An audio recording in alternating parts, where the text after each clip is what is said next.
September 17, 1944. British paratroopers descend from the sky onto Dutch soil, beginning the largest airborne operation in history. They land 8 miles from their objective, the bridge at Arnhem. What they don't know is that they've dropped directly on top of the headquarters of Field Marshal Walter Model, one of Germany's most brilliant defensive commanders.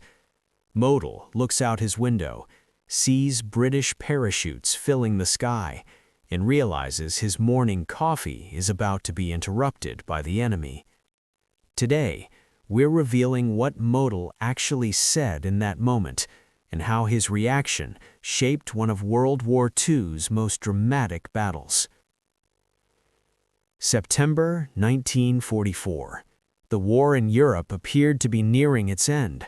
Allied armies had liberated France with stunning speed. Paris was free. The German Wehrmacht was in retreat across a broad front. At Supreme Headquarters, optimism ran high. Some commanders believed the war might be over by Christmas.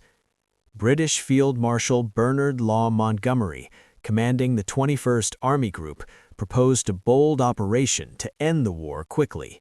Operation Market Garden would use 3 airborne divisions to seize a series of bridges across the Netherlands, creating a corridor for armored forces to drive through Holland, cross the Rhine River, outflank Germany's defensive lines, and strike directly into the industrial Ruhr Valley.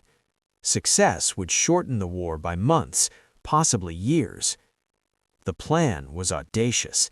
The 101st Airborne Division would seize bridges at Eindhoven and Veghel. The 82nd Airborne Division would capture bridges at Grave and Nijmegen. And the British 1st Airborne Division, along with Polish paratroopers, would take the ultimate prize, the bridge at Arnhem, crossing the lower Rhine. British 30 Corps, led by tanks of the Guards Armored Division, would drive up the corridor, relieving each airborne force in sequence, reaching Arnhem within 48 hours. It was a plan that required perfect execution. The airborne drops had to succeed. The bridges had to be captured intact. The ground forces had to advance on schedule. Any significant delay or failure would leave paratroopers isolated deep behind enemy lines. But Allied intelligence suggested German forces in the area were weak, demoralized, and incapable of serious resistance. That intelligence assessment was catastrophically wrong. In the Dutch town of Oosterbeek, just west of Arnhem, Field Marshal Walter Model had established his headquarters. Model commanded Army Group B, responsible for German defenses across the Netherlands and northern Belgium. At 53 years old, he was known throughout the Wehrmacht as the Führer's Fireman, the commander Hitler sent to stabilize desperate situations. Model had halted Soviet offensives in Russia, organized defensive lines in France after D-Day, and repeatedly demonstrated a genius for defensive warfare. Model was not the broken, defeated commander Allied intelligence believed all German officers to be. He was sharp, aggressive, and surrounded by experienced staff officers. And critically, recuperating near Arnhem were the battered remnants of the 2nd SS Panzer Corps, the 9th SS Panzer Division Hohenstaufen, and the 10th SS Panzer Division Frundsberg. These units had been mauled in France and were refitting in Holland, supposedly far from the front lines. Allied intelligence knew about these SS Panzer divisions. Dutch resistance had reported their presence.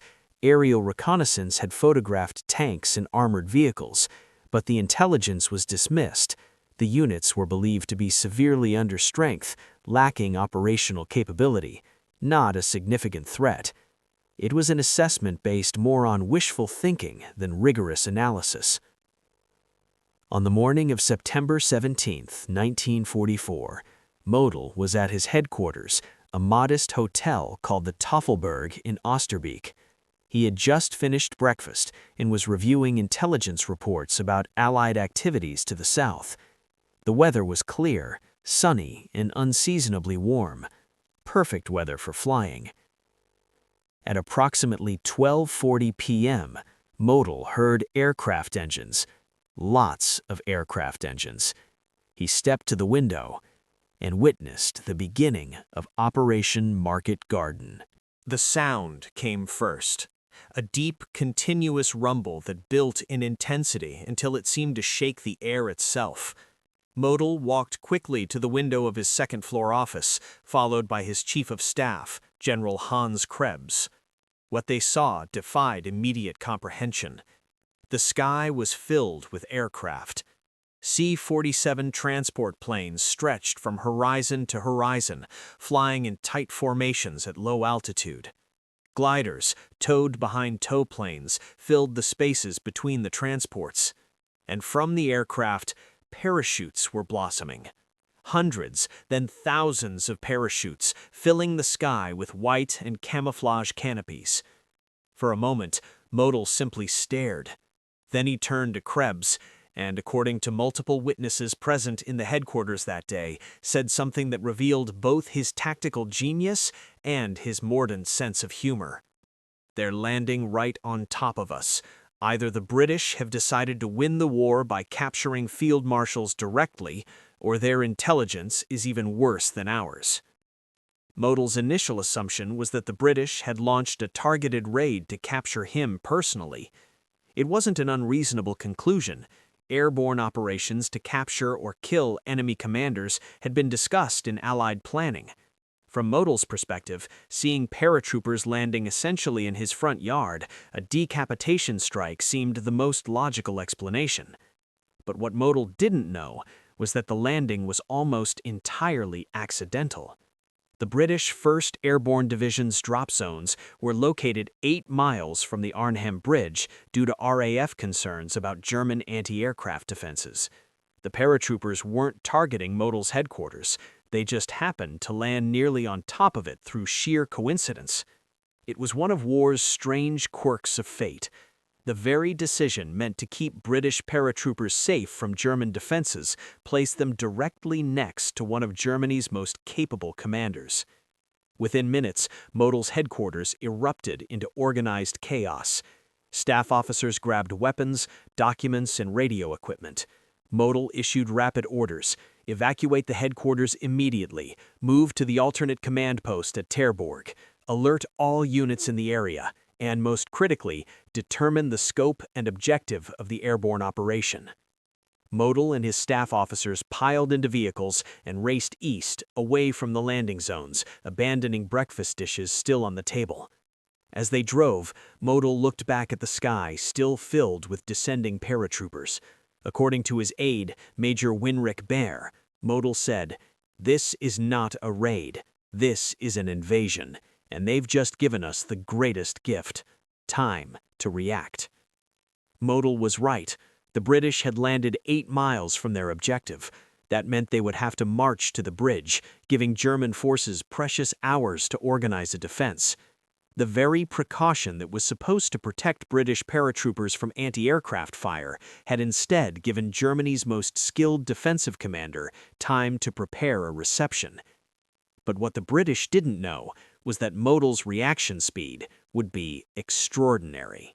By 1:30 p.m., less than an hour after the first British paratroopers landed, Model had established communications from his alternate headquarters and was issuing a stream of orders that would shape the entire battle. His staff was astonished at the speed and decisiveness of his response. There was no panic, no confusion, just immediate, aggressive action. Model's first order went to SS Obergruppenführer Wilhelm Bittrich, commanding the 2nd SS Panzer Corps. Bittrich's headquarters was at Deutensham, east of Arnhem, and his 2 panzer divisions were scattered across the region refitting. Model's order was characteristically direct. British airborne forces have landed west of Arnhem. Stop them. Use everything available. The bridge must be held. Bittrich later testified that he initially thought Model was joking or had received bad intelligence. SS Panzer divisions being ordered to fight lightly armed paratroopers seemed like using a sledgehammer to kill a fly. But when Bittrich understood the scope of the operation, he moved with remarkable speed. Within 2 hours, elements of both the 9th and 10th SS Panzer divisions were moving toward Arnhem. Model's second set of orders addressed the immediate tactical situation. Every German unit within 50 miles received mobilization orders. Local defense battalions, training units, even convalescent companies were ordered to establish blocking positions on roads leading to Arnhem. It was an improvised response, but Model understood that in the critical first hours, any resistance would slow the British advance and buy time for heavier forces to arrive. Model then did something that demonstrated his understanding of Allied airborne doctrine. He ordered German forces to immediately seize and hold all bridges in the region. If this was a bridge seizure operation, as it appeared to be, then the British would need those bridges intact. Denying them or defending them aggressively would disrupt the entire Allied plan. At the Arnhem Bridge itself, SS Hauptsturmführer Viktor Grabner, commanding a reconnaissance battalion from the 9th SS Panzer Division, was preparing to move south toward Nijmegen when he received new orders: return to Arnhem immediately and defend the northern end of the bridge. Grabner's battalion included armored cars, half-tracks, and experienced veterans. They reached the bridge within hours of the initial British drop. Meanwhile, the 1st British Airborne Division was executing its plan. Lieutenant Colonel John Frost's 2nd Parachute Battalion was advancing toward Arnhem along the river road, the most direct route to the bridge. Other battalions were taking different routes per the operational plan, but almost immediately they began encountering unexpected resistance. German blocking positions, hastily established from whatever troops were available, slowed the British advance. Confused street fighting erupted in Arnhem's suburbs. British paratroopers, expecting light resistance from demoralized garrison troops, instead faced increasingly organized German forces. The 8-mile approach march, which should have taken a few hours, stretched into a day-long battle. Model spent the afternoon and evening of September 17th at his headquarters, coordinating the defense with an energy that impressed even his veteran staff officers. He personally spoke with battalion commanders, ordered artillery units into position, directed the movement of the SS Panzer divisions with precision. According to General Krebs, Model said, "The British have given us a problem. We will give them a catastrophe." But what Model understood, in what would prove decisive, was that this battle would not be won in hours. It would be a test of endurance, logistics, reinforcement speed. The British were isolated. Every hour that passed without relief was an hour Model could strengthen his positions. By nightfall on September 17th, only one British battalion had reached the Arnhem Bridge, Lieutenant Colonel John Frost's 2nd Paratrooper Battalion, approximately 600 men. They seized the northern end of the bridge in a brilliant tactical action, but German forces still held the southern end. Frost's men dug in among the buildings overlooking the bridge, preparing to hold until 30 Corps arrived with relief. They expected to wait 48 hours. They would wait 9 days, and they would fight alone. Model recognized immediately that Frost's battalion represented the greatest threat. If British armored forces reached Arnhem and linked up with paratroopers holding the bridge, the Rhine crossing would be accomplished and Model's entire defensive position compromised. Everything depended on containing Frost's battalion and preventing them from fully securing the bridge. On September 18th, Model ordered systematic attacks against the British positions at the bridge. SS Panzer Grenadiers, supported by armored vehicles and artillery, assaulted the houses where British paratroopers had established defensive positions. The fighting was brutal, close range, often hand-to-hand. The British fought with desperate courage. The Germans attacked with methodical persistence. At the same time, Model deployed the bulk of his forces west of Arnhem, blocking the routes other British battalions were using to reach the bridge.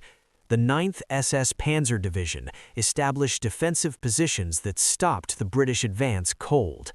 Oosterbeek, where Model's headquarters had been just a day earlier, became a killing ground. British paratroopers found themselves fighting not demoralized garrison troops, but elite SS Panzer grenadiers with armored support. The battle fragmented into dozens of separate actions. British battalions, unable to reach the bridge, established a defensive perimeter around Oosterbeek. German forces surrounded them, tightening the noose. Artillery pounded British positions. Ammunition ran low. Casualties mounted. And 30 Corps, advancing up the single highway from the south, was delayed by fierce German resistance at Nijmegen. Model visited the front lines personally on September 19th, an unusual action for a field marshal. He drove to positions overlooking the British perimeter, observed the fighting through binoculars, spoke with SS commanders about tactical approaches. According to witnesses, Model told SS Brigade Führer Heinz Harmel, commanding the 10th SS Panzer Division, "The British are brave, they fight well, but they are trapped, and we hold all the advantages. Press them, give them no rest, destroy them piece by piece." At the bridge, Frost's battalion continued fighting under impossible conditions. German tanks approached the British positions and fired directly into buildings at point-blank range. Houses collapsed on defenders. Wounded men lay in cellars without medical supplies.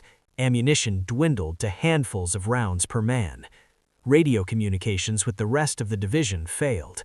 Frost's men were isolated, surrounded, and slowly being overwhelmed. But what Model didn't initially realize was that the British were receiving one advantage he hadn't anticipated. Delay in his own operations gave Allied commanders time to recognize the disaster unfolding and attempt reinforcements. September 20th. At the Arnhem Bridge, the end was approaching. German forces had compressed Frost's perimeter to just a few buildings. Casualties were catastrophic. Lieutenant Colonel Frost himself was wounded. Ammunition was nearly exhausted. The Germans brought up assault guns and fired into British positions from ranges measured in yards. Buildings burned. Rubble blocked streets. The wounded outnumbered the able-bodied. Model received hourly updates on the battle at the bridge. He recognized that the British battalion there represented extraordinary soldiers fighting with remarkable tenacity, but he also knew they were finished. On the morning of September 21st, the last organized British resistance at the bridge collapsed. Surviving paratroopers, out of ammunition and surrounded, surrendered. Frost, badly wounded, was captured and treated with respect by German medical personnel. Model had won the critical objective. But the battle wasn't over. West of Arnhem, in the Oosterbeek perimeter, thousands of British paratroopers continued fighting. The Polish brigade dropped his reinforcements on September 21st, but landed in the wrong location and couldn't reach the main British force. 30 Corps finally captured the Nijmegen Bridge on September 20th and pushed toward Arnhem, but German defenses stopped them short of linking up with the paratroopers. Model coordinated the encirclement with methodical precision. He positioned artillery to pound the British perimeter constantly. He rotated SS units through the attack, keeping pressure on British positions while allowing exhausted troops to rest. He ordered the Luftwaffe to attack supply drops, denying the British reinforcement and resupply. Every decision was aimed at making the British position untenable. Inside the Oosterbeek perimeter, conditions deteriorated catastrophically. British positions were compressed into an area barely a mile across. Artillery fire never ceased. German snipers picked off anyone who moved during daylight. Medical supplies ran out. The wounded lay in cellars, in churches, in any structure that offered minimal protection. Water was scarce, food nearly non-existent, and relief was not coming. On September 23rd, Major General Roy Urquhart, commanding the 1st British Airborne Division, made the painful decision that the situation was hopeless. He requested permission to evacuate. Montgomery, facing the reality that Market Garden had failed, authorized the withdrawal. On the night of September 25th through 26th, under cover of darkness and foul weather, the survivors of the 1st British Airborne Division crossed the Rhine in small boats, escaping the German encirclement.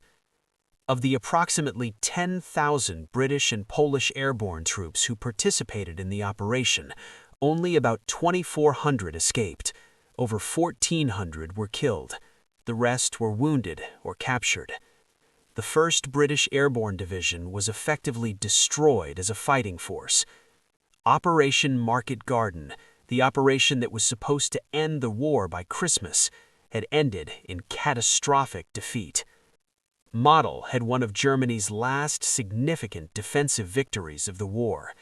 He had taken a crisis, enemy paratroopers literally landing at his headquarters, and turned it into a triumph through aggressive reaction, skilled use of available forces, and relentless pressure on an isolated enemy. The full scope of Model's reaction to the British landing emerged from multiple sources after the war. Model himself was captured by American forces in April 1945 and committed suicide rather than face trial. But his staff officers survived, and their testimony revealed the details of those critical first hours. General Hans Krebs, Model's chief of staff at Arnhem, was interrogated by British intelligence in 1945.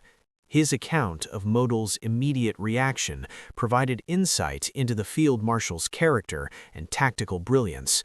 According to Krebs's testimony, when Model saw the British paratroopers landing, he did not panic or become angry. He smiled, actually smiled. Then he said something I will never forget. The British have just made 3 mistakes. They landed too far from their objective, giving us time. They landed on top of professional soldiers, giving us information. And they assumed we were defeated, giving us motivation.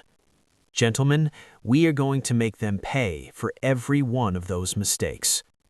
Krebs continued. Within 15 minutes, Model had issued orders to 5 different units.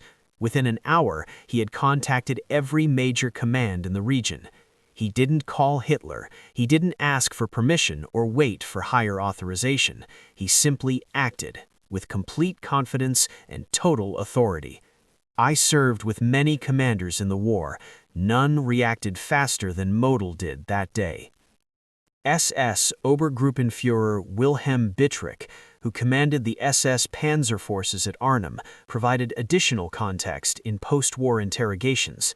Bittrich recalled Model's phone call on the afternoon of September 17th. Model told me, "The British have dropped airborne forces at Arnhem. They want the bridge. We're going to give them a battle instead. Use your panzers, use your grenadiers, use everything. I want that bridge held, and I want those paratroopers destroyed. Show them what happens when they underestimate the Wehrmacht." Bittrich added, Model's tone was not defensive, it was aggressive, almost eager.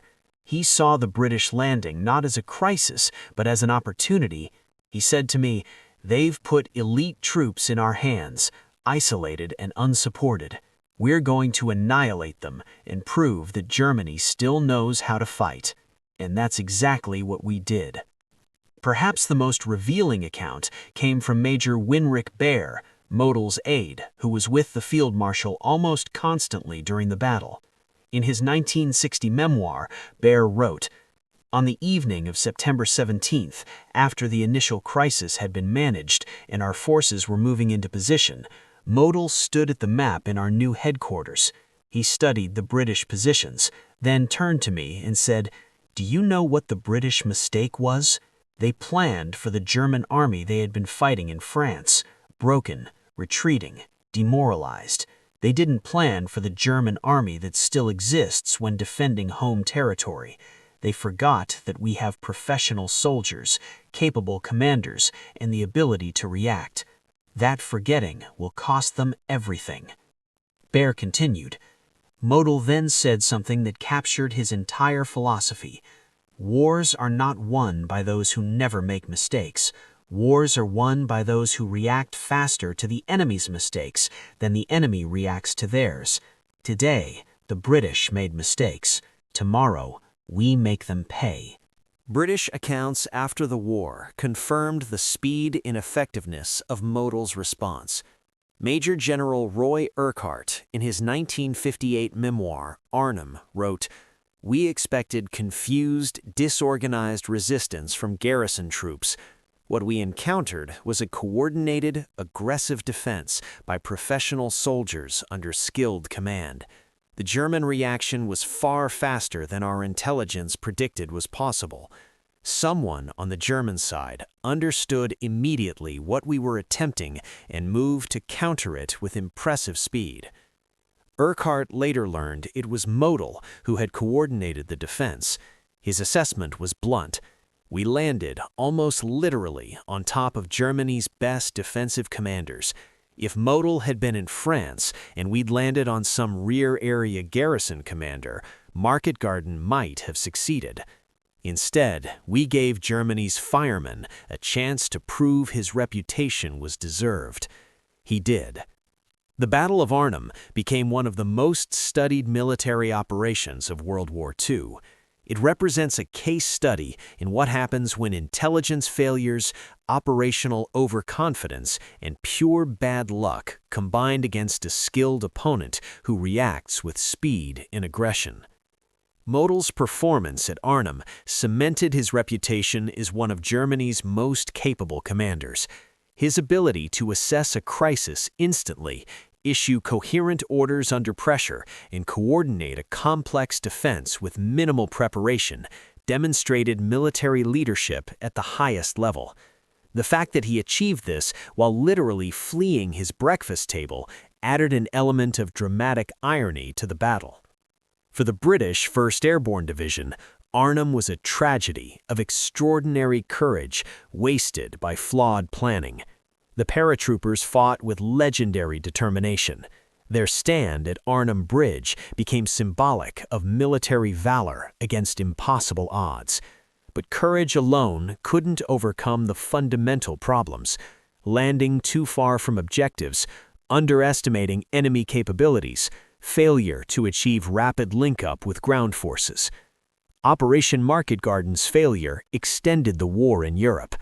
The hoped-for breakthrough into Germany didn't materialize. Allied forces had to fight through the Siegfried Line during winter, costing thousands of additional casualties. Victory in Europe was delayed by months. Some historians argue that if Market Garden had succeeded, the war might have ended in 1944, potentially changing the post-war map of Europe by limiting Soviet advances. Model himself didn't survive long after his triumph at Arnhem. He commanded Army Group B through the Battle of the Bulge and into the final defense of Germany. When his forces were surrounded in the Ruhr Pocket in April 1945, Model ordered his troops to surrender but refused to surrender himself. On April 21, 1945, he walked into a forest near Duisburg and shot himself. He left a note explaining he would not be captured or put on trial. The irony is profound. The commander who stopped Market Garden, who proved German forces could still fight effectively, who demonstrated that skill and speed could overcome material disadvantage, ended his life knowing Germany was defeated anyway. His victory at Arnhem merely delayed the inevitable. The Dutch paid a heavy price for Market Garden's failure. The battle destroyed much of Arnhem. The subsequent German occupation during the Hunger Winter of 1944 through 45 caused widespread starvation and suffering. Liberation didn't come until April 1945. Market Garden's failure meant months of additional Nazi occupation for the Netherlands. Today, Arnhem is remembered in multiple ways. The British honor the valor of the paratroopers who fought there. The Dutch remember both the battle and the suffering that followed. The bridge, rebuilt after the war, was renamed the John Frost Bridge in honor of the battalion commander who held it against overwhelming odds. And military historians study the battle as a reminder that in war, the enemy gets a vote, and sometimes that enemy is a field marshal having breakfast. The Battle of Arnhem contains countless stories of courage, tragedy, and military drama. Next time, we'll reveal what British Colonel John Frost said when German tanks surrounded his positions at the bridge and demanded his surrender, and why his response became legendary among both British and German forces. What do you think was the decisive factor at Arnhem? Model's brilliant reaction, British intelligence failures, or simply bad luck? Share your perspective in the comments below. If you want to explore more moments where individual commanders change the course of battles with speed, skill, and decisive action, subscribe and hit that notification bell. We're uncovering the human decisions behind history's greatest military operations. Thank you for watching.